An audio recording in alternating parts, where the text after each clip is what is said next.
আসসালামু আলাইকুম রহমতুল্লাহ। সম্মানিত দর্শকবৃন্দ, মশিউর রহমান আল মামুন ইউটিউব চ্যানেলে আপনাদেরকে স্বাগতম। প্রিয় দিনী ভাই ও বোনেরা, আজকের ভিডিওতে আমরা টয়লেট থেকে বের হওয়ার দোয়া শিখব ইনশাআল্লাহ। হযরত আয়েশা রাদিয়াল্লাহু তাআলা আনহা বর্ণনা করেন, আল্লাহ রাসূল সাল্লাল্লাহু আলাইহি ওয়াসাল্লাম টয়লেট থেকে বের হওয়ার সময় বলতেন, গুফরানাকা আলহামদুলিল্লাহিল্লাযী আযহাবা আন্নিল আযা ওয়া আফানি। অর্থ, হে আল্লাহ, আপনার কাছে ক্ষমা চাই, সব প্রশংসা ওই আল্লাহর জন্য যিনি ক্ষতি ও কষ্টকর জিনিস থেকে আমাকে মুক্তি দিয়েছেন।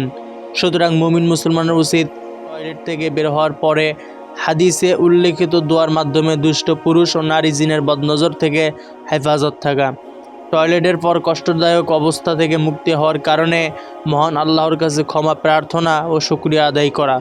আল্লাহ তাআলা মুসলিম উম্মাহকে এই দোয়াটি বেশি বেশি পাঠ করার তৌফিক দান করুক, আমিন। প্রিয় দিনী ভাই ও বোনেরা, ভিডিওটি ভালো লাগলে লাইক কমেন্ট শেয়ার করুন এবং আমাদের চ্যানেলে নতুন হলে চ্যানেলটি সাবস্ক্রাইব করুন। ধন্যবাদ।